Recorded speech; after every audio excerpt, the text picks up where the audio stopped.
Next candidate is Peri Surya Yashodhara. Please come in. Welcome, Peri. May I call you Peri, Surya or Yashodhara? I'll go by my first name, which is Surya. Surya? Alright. Welcome, Surya. So, Surya, I'll go through a bunch of questions that I prepared for myself and I will be assessing you on how you will be responding back to me. Alright? So, tell me about yourself and what brings you here to apply for this position at Maruti Suzuki. Okay, so having recently obtained my CIPP certification in October 2024, with the experience of 1.5 years in the Can you privacy, speak a bit loudly, please? with the experience that I gathered over the past 1.52 years in the field of privacy, has made me more inclined towards the dynamics of this field altogether, and the support that I gave to a Danish investment bank last year on their ROBA and end-to-end privacy implementation program just helped me hone my skills and understanding as to how I can help myself in an organization such as yours, Maruti, to implement its privacy program effectively. Alright.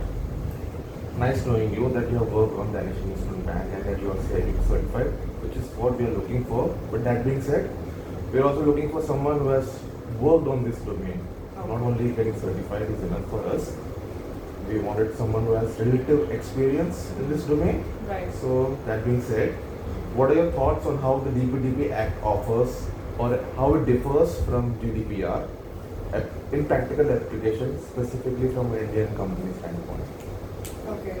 As much as India has used GDPR as a reference point to make its own legislation for privacy law at large, it has been a very much nature of consent oriented. They have placed emphasis on consent mechanism a lot. And however, it also fails to address the right to objection, which is one of the data subject access rights in GDPR. But at the same time, India has come up with its own right to nomination. That is, that a data subject can already provide a nominee in case of his or her death. So that also kind of secures the data privacy. And DPDP is very much working towards the consent mechanisms and data subject access rights. So can you provide any one of the examples that you can easily distinguish what comes under DPDP Act and what comes under GDPR Act? I would probably say my limited understanding is the concept of significant data fiduciary, because like in GDPR, the DPI is triggered for any controller for that matter, irrespective of business or size of its organization. However, India has specifically gone into defining the difference between data fiduciary and significant data fiduciary. So that's one striking difference I have observed in DPDP and GDPR. You mentioned about you working with Danish Investment Bank and you were touching upon certain points like ROBA, for instance. So what would be your approach if we were to implement ROBA framework across the Maruti Suzuki? So I would start off with identifying and segregating all the departments that Maruti has, and subsequently I'll go into data mapping. I will collect all the data points across the departments and classify them accordingly.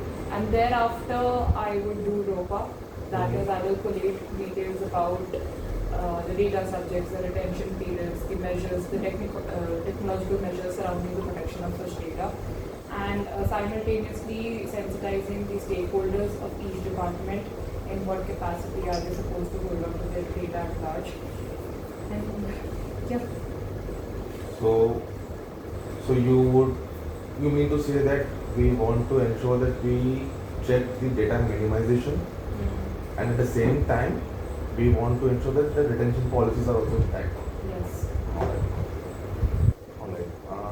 And would you also be setting up any specific SPOC so that they would be reviewing the ROPA Act that has been installed across various sectors, like let's say monthly, quarterly, annually?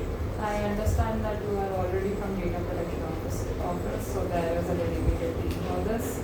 So it would have managers and deputy managers response accordingly. So the department the concerned department would know which team to reach out to. Alright. So I'll give you a framework. Let me know how you're going to handle this. So let's say if there's a third party roadside assistance, vendor loses a customer list with phone numbers. How would you handle this incident under the DPDP Act?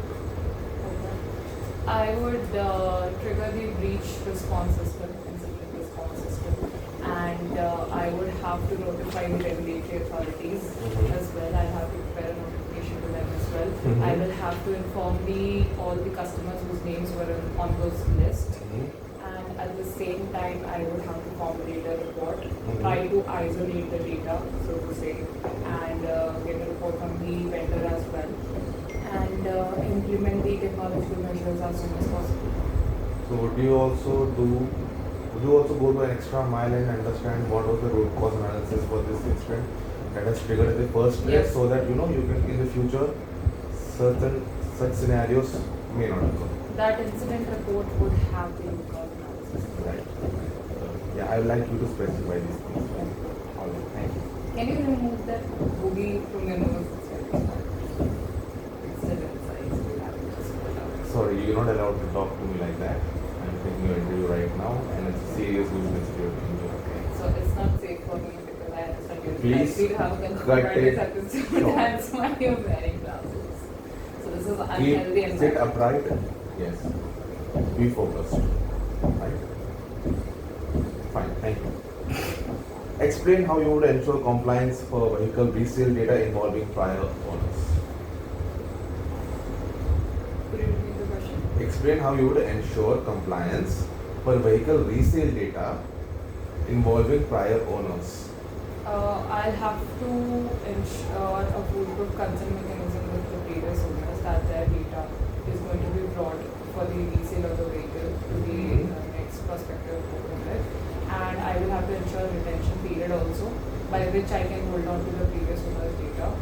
And yeah, these are the two points that I Alright.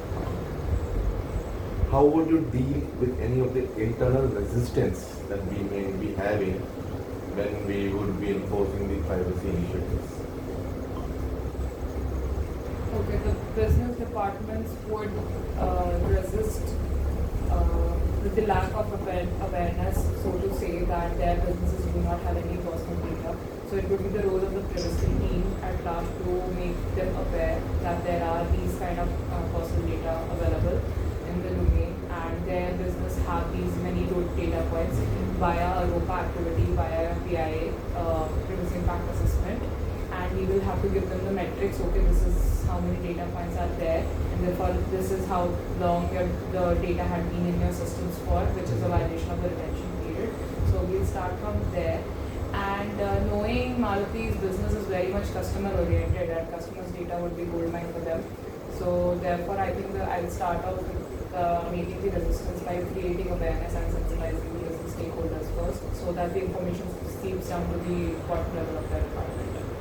So would you like to quote any of the examples that, or I would say personally that you have, test based upon such initiatives in your previous work experience? So in my previous project, I was talking to different stakeholders and different business owners, so to say CEOs, CFOs level across the globe, and I was surely met with this kind of resistance that this seemed like a very futile exercise, so to say. But I had to apprise them of the pecuniary penalties, the monetary implications involved that the organization at large could suffer, even if the smallest identification of the data flow within the department could not be identified. So I think it took a great deal of actually simplifying the legislation and making them aware of like what all repercussions and consequences they can face in violation or non-compliance of this law. So that's how I kind of steered clear, and it eventually drove a very good campaign, awareness campaign in the organization, and by the end of the project everyone was made sure how to handle personal data more efficiently. Alright, nice to hear that, Surya. So moving on, what safeguards would you like to put in place for cross-border data transfer connecting the car data, let's say from India to either Europe or Japan for that matter? You have to specify the role of the Alright, Alright, for this instance, let us consider Europe. Okay. What's the question again? What safeguard would you like to put in place for cross-border transfer of data, specifically for vehicles from India to Europe? I would go ahead with putting in place standard contractual clauses, and if I'm sharing from Maruti India to Maruti Europe branch, then I would have DCRs in place, binding important rules. And yeah, these two are the safeguards I would take for cross-border transfer. And I would also do a TIA, transfer impact assessment. Yes, so that would also help me undertake much more privacy points. I will carry out a TIA also. Okay. And do we have any provisions specifically for children's data under the DPDP Act? Yes, we have Article 9 and 10. Article 9 precisely. So parental consent will have to be undertaken for children, I believe. If I can recall, under the age of 15 years. Okay. According to my knowledge, it is 18 years, but yes, it's either parents or guardian, legal guardian. So we need to take consent from them before using the children's data database. Perfect. Can you explain, or can you help me understand rather, what's the difference between the data controller and data processor? Okay, so data controller actually defines the means, the purposes and the means of processing of data. That is the how and why. So why and how of the processing of data. And under the GDPR and so to say under the DPDP law, also controller has the maximum obligations of the handling and processing of data. Whereas the processor, the ultimate responsibility of processor is to process the data as per the absolute definite instruction of controller. Processor of its own cannot undertake the handling or say processing of data, otherwise it would become a controller eventually. And processor also has the obligation to report to controller that what all technological and organizational measures the processor has undertaken to implement to protect the data, controller's data, and it is also obligated to support controller in case of a breach detection, breach incident as well. So let's say Maruti Suzuki as a whole, would it come under the data controller or data processor? It could act both as a data controller and a data processor. At the top of your head, can you quote any one of the examples using Maruti being the data controller and data processor? Data controller in the way of when it's obtaining its customer data and say it's giving it to a third party vendor for behavioral or research analysis. So then in that case it's controller. And processor, it could be in a way, I know deep down it's processor somewhere, I'm just not. Alright, not an issue. Fair enough. Let's move on. So let's touch base upon your behavioral aspect. So why do you think that you could be the right fit for this role at MSI? Okay. I would like to ascertain myself as a dynamic personality, and given the nature of this law and the rate at which the Maruti is growing rapidly and dynamically in our Indian landscape, I feel I am going to put myself and pace myself with this dynamicism at large. And with the implementation of DPDP around the corner, with the magnitude and the scale of Maruti's business, I think we would need all hands on deck and smart minds and bright minds to have the implementation of the privacy program to be done effectively. And I see myself with having experience of brilliantly engaging with different stakeholders and sensitizing them effectively. I believe I would be able to. Would you also like to quote in, let's say, you're certified for this and also you live in a landscape which would be easier for you to commute? Right. And Yeah. it won't be much of a hassle for you. Alright? Fine. And what are your long-term goals?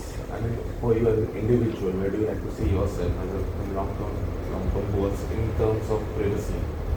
I would like to credit myself with the effective implementation of a privacy program in the organization that I would like to be in, and to see to it that I garner. I know certification is there, but I think the practical hands-on knowledge and experience would help me grow in a very dependable privacy individual that who can advise small to large scale businesses such as yourselves. I would want to establish myself as a dependable and dedicated privacy individual. All right. Thank you. Thank you for that answer. Lastly, do you have any questions for us, Sumi? All right. Perfect. We'll get back to you soon with our report. Thank you so much for coming and taking all the questions. Thank you. Have a nice day.